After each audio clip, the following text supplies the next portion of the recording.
Exercise 3.1 start करना है, उसके पहले उसका इंट्रोडक्शन क्लास, ठीक है। यहाँ पे इस एक्सरसाइज में आपको पॉलीगन के बारे में पढ़ना है, ठीक है ना। तो सबसे पहले तो पॉलीगन होता क्या है वो हम देखते हैं, ओके। पॉलीगन का एक सिंपल डेफिनेशन जो मैंने यहाँ पे बोर्ड पे लिखा हुआ है, आप देख सकते हैं क्या लिखा हुआ है यहाँ पे, a simple closed curve made up of only line segment. आपको सबसे ज़्यादा पॉइंट आउट करने वाली बात क्या है, ओनली लाइन सेगमेंट्स, यानी केवल लाइन सेगमेंट से बना हुआ क्लोज्ड कर्व। कर्व कैसा होना चाहिए, क्लोज्ड होना चाहिए, और उसका फॉर्मेशन किसके साथ होना चाहिए, ओनली लाइन सेगमेंट्स के साथ में होना चाहिए। लाइन सेगमेंट्स यानी this is called line segments, okay.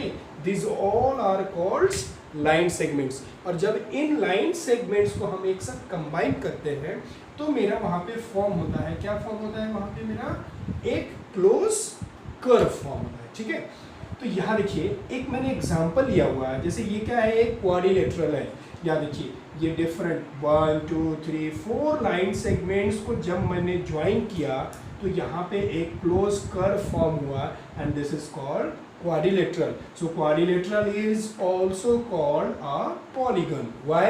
क्योंकि ये जो कर्व फॉर्म हुआ है वो लाइन सेगमेंट्स को यूज करके फॉर्म हुआ है और एक क्लोज्ड कर्व है। सिमिलरली दूसरा एग्जांपल ट्रायंगल का, देखिए यहाँ पे भी कितने लाइन सेगमेंट्स यूज हैं, 1 2 एंड 3, 3 लाइन सेगमेंट्स यूज किया गया है, ठीक है ना।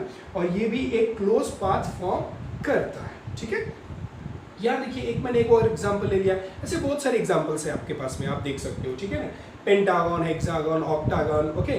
सो यहाँ पे देखिए पेंटागन लिया मैंने, यहाँ पे 5 लाइन सेगमेंट्स यूज किए गए हैं, और ये 5 लाइन सेगमेंट्स यूज होकर के एक क्लोज कर्व का फॉर्मेशन कर रहे हैं। कैसा कर्व फॉर्म किया इन्होंने, क्लोज कर्व फॉर्म किया।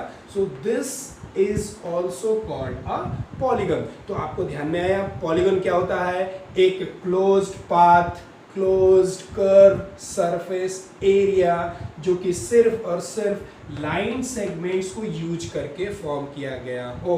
लाइन सेगमेंट्स के अलावा अगर कुछ भी है उसमें तो वो पॉलीगन नहीं हो सकता है, ठीक है। जैसे एक मैं बता देता हूँ आपको जल्दी जल्दी में, ये देखिए ये भी एक शेप है, ठीक है ना, लेकिन ये भी एक क्लोज कर्व ही है, ये भी एक क्लोज कर्व है, लेकिन क्या इसमें कहीं पे भी लाइन सेगमेंट यूज किया गया है। जैसे आप फैमिलियर होंगे सर्कल के, ठीक है ना, ये सर्कल है, क्या इसमें एक लाइन सेगमेंट यूज किया गया है, ये क्लोज कर्व है बट लाइन सेगमेंट यूज किया गया, क्या नहीं यूज किया गया। सो ये पॉलीगन हो सकता है, नहीं हो सकता है, ठीक है। तो आपको इसलिए मैंने बोला कि ये जो पॉइंट है लाइन सेगमेंट वो आपको ध्यान में रखना है, ठीक है, ओके। अब इसके बाद हम इसकी प्रॉपर्टीज देखेंगे, इसके टाइप्स देखेंगे, फिर प्रॉपर्टीज देखेंगे, okay. Okay friends, next part में हमें देखना है टाइप्स ऑफ पॉलीगन, क्योंकि अगर पॉलीगन के टाइप्स आपको पता रहेंगे तो आप जो क्वेश्चंस आगे आने वाले हैं उसमें आप इजीली उनको आइडेंटिफाई कर सकेंगे कि वो किस टाइप के पॉलीगन की कैटेगरी में आते हैं, ठीक है।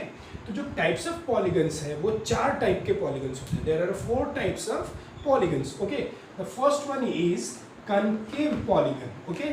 First one is concave polygon. अब देखिए कनकेव पॉलीगन क्या होता है, having at least one angle greater than 180 degree, यानी जो डायग्राम होगा, जो शेप होगा, उसमें जो एंगल्स होंगे पॉलीगन के, उसमें से एटलीस्ट एक सिंगल एक तो भी एंगल ऐसा होना चाहिए जिसकी वैल्यू 180 डिग्री से ग्रेटर होनी चाहिए। जैसे मैंने एग्जांपल के तौर पे यहाँ पे एक डायग्राम बनाया हुआ है, देखिए इस डायग्राम में ये जितने भी एंगल्स हैं ये सभी एंगल्स 180 डिग्री से स्मॉलर हैं, बट यहाँ एक देखिए ये इंटीरियर एंगल जो ये वाला एंगल है वो 180 डिग्री से ग्रेटर है। तो अगर इस तरह का कोई भी पॉलीगन आपको मिलता है that can be categorised in the category of concave polygon, okay.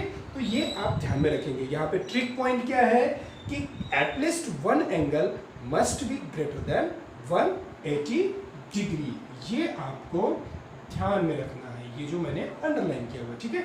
Next है कन्वेक्स पॉलीगन, ओके। अब इसका कन्वेक्स पॉलीगन जो है इसका अपोजिट है, ओके। यहाँ क्या था, एक एंगल 180 डिग्री से ग्रेटर होना चाहिए, तो कन्वेक्स पॉलीगन में क्या है, जितने भी एंगल्स होंगे वो सभी 180 डिग्री से स्मॉलर होने चाहिए। कैसे होना चाहिए वो, स्मॉलर बोलिए या फिर लेस देन। देखिए all the angles less than 180 degree. ये डायग्राम मैंने एक एग्जांपल के लिए आपके सामने में एक डायग्राम ड्रॉ किया हुआ है। यहाँ देखिए angle number 1, 2, angle number 3, angle number 4, ये जितने भी एंगल्स आप देख पा रहे हैं, ये सारे एंगल्स की वैल्यूज जो है वो 180 डिग्री से स्मॉलर है, लेस देन है। तो कोई भी ऐसा पॉलीगन जिसके कि सारे एंगल्स 180 डिग्री से स्मॉलर हैं, वो जो है कन्वेक्स पॉलीगन की कैटेगरी में आते हैं। Okay, and the third one is regular polygon. अब रेगुलर पॉलीगन क्या होता है कि रेगुलर पॉलीगन में उनके जो साइड्स होते हैं, all sides are equal to each other and all the angles are also equal to each other. Okay, जैसे यहाँ देखिए मैंने लिखा हुआ having equal angles। अब अगर equal angles है तो उसको इक्वी एंगुलर बोलते हैं, ठीक है। इक्वल साइड्स है तो उसको इक्विलैटरल बोलते हैं, ठीक है ना। तो यानी अगर कोई भी ऐसे पॉलीगन है जिसके कि सभी साइड्स इक्वल है और उसके सारे के सारे एंगल्स क्या है, इक्वल है, तो वो किस कैटेगरी में आएंगे, रेगुलर पॉलीगन की कैटेगरी में आएंगे। फाइन, यहाँ देखिए मैंने एक एग्जांपल लिया हुआ है। ये एग्जांपल में मैंने ये ट्रायंगल ड्रॉ किया हुआ है। आपको ट्रायंगल देखते ही समझ में आया होगा कि this is a equilateral triangle. Okay, और यहाँ पे इक्विलैटरल ट्रायंगल में क्या होता है, उसके तीनों भी साइड्स क्या होते हैं, इक्वल होते हैं, और तीनों भी एंगल्स भी क्या होते हैं, इक्वल, जिसकी वैल्यू कितनी होती है, 60 डिग्री होती है। फाइन, अब आते हैं टाइप 4 में, विच इज इरेगुलर पॉलीगन। ये just opposite to regular polygon, ठीक है ना। अब रेगुलर पॉलीगन में क्या था, सारे साइड्स इक्वल होने चाहिए, सभी एंगल्स क्या होने चाहिए, इक्वल होने चाहिए। लेकिन इरेगुलर पॉलीगन में क्या है, उनके सभी साइड्स इक्वल नहीं हो सकते हैं। All angles can not be equal, इसलिए मैंने यहाँ पे लिखा है आपको having unequal angle at sides. तो इस तरह के अगर कोई भी पॉलीगन्स, कोई भी डायग्राम दिखाई देता है जो कि एक पॉलीगन है, तो उसकी कैटेगरी इरेगुलर में आएंगी। इरेगुलर का मीनिंग ही होता है जो कि रेगुलर नहीं है, ठीक है ना। इसलिए अगर इनके साइड्स इक्वल नहीं है, एंगल्स सभी एक दूसरे के साथ इक्वल नहीं है, तो इरेगुलर पॉलीगन की कैटेगरी में आएंगी। उसका मैंने एक एग्जाम्पल आपके सामने में ड्रॉ किया, दिस इज ट्रेपेजियम। यहाँ पे देखिए इसके जो साइड्स हैं वो एक दूसरे से इक्वल है क्या, नहीं है। एंगल्स सभी एक दूसरे से इक्वल है क्या, नहीं है। So this is the example for the irregular polygon. So आपको ध्यान में रखना है, पॉलीगन्स जो है concave polygon, convex polygon, regular polygon, irregular polygon. Okay, concave polygon क्या होगा, जिसमें एटलीस्ट एक एंगल, वन एंगल जो है वो 180 डिग्री से ग्रेटर होना चाहिए। कन्वेक्स पॉलीगन क्या होगा, इसमें सारे एंगल्स जो होंगे वो 180 डिग्री से स्मॉलर होंगे, less than 180 degree. Okay, regular polygon क्या है, उसके सभी sides, all sides and all angles are equal to each other, then and then only regular polygon. Irregular polygon opposite to regular, उसके सभी साइड्स इक्वल नहीं हो सकते हैं, all angles can not be equal to each other, in that case that is called irregular polygon. Okay, अब आगे देखेंगे properties. So now property of polygon. Property of polygon में आपको मैं एक इंपॉर्टेंट प्रॉपर्टी है जो कि आगे क्वेश्चंस में, एक्सरसाइज में यूज होगी, तो मैं अभी बता देना चाहता हूँ, ठीक है।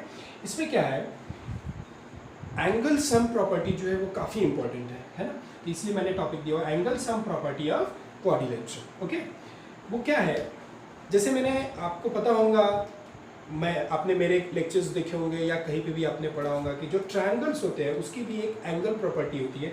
और ट्रायंगल्स की एंगल प्रॉपर्टी क्या हुआ करती थी, ट्रायंगल्स, जैसे ये एक ट्रायंगल है तो उसकी एंगल प्रॉपर्टी क्या है, इसके जो तीनों एंगल्स है उनका सम, जैसे मैंने यहाँ पे ए, बी और सी ले लिया, तो ये जो तीनों एंगल्स है, angle A plus angle B plus angle C, कितना होता है, 180 डिग्री होता है। यानी इनके सम ऑफ एंगल्स जो होते हैं वो 180 डिग्री के इक्वल होते हैं, ठीक है ना। वैसा एक क्वाड्रिलेटरल के केस में भी होता है कि जो जितने भी एंगल्स होंगे उसमें उन सब का सम एक टोटल अमाउंट के इक्वल होगा। अब वो टोटल अमाउंट क्या होगा, वो है 360 डिग्री, ठीक है। Sum of all the angles of a quadrilateral is equal to 360 degree. जैसे मैंने यहाँ पे एक क्वाड्रिलेटरल ड्रॉ किया हुआ है, A B C D. Okay, यहाँ एक एंगल ए है, बी है, सी है एंड डी है। अगर मैं इन 4 एंगल्स का सम निकालूंगा, angle A plus angle B plus angle C plus angle D, which will be equal to 360 degree. तो आपको सिंपली क्या ध्यान में रखना है, अगर क्वाड्रिलेटरल है, क्या है वो, क्वाड्रिलेटरल, याद रखना polygon is the different thing and quadrilateral is different thing, ठीक है। तो क्वाड्रिलेटरल के केस में sum of all the angles must be equal to 360 degree and this property is called angle sum property of the quadrilateral. Okay, thank you. अब इसके बाद हम exercise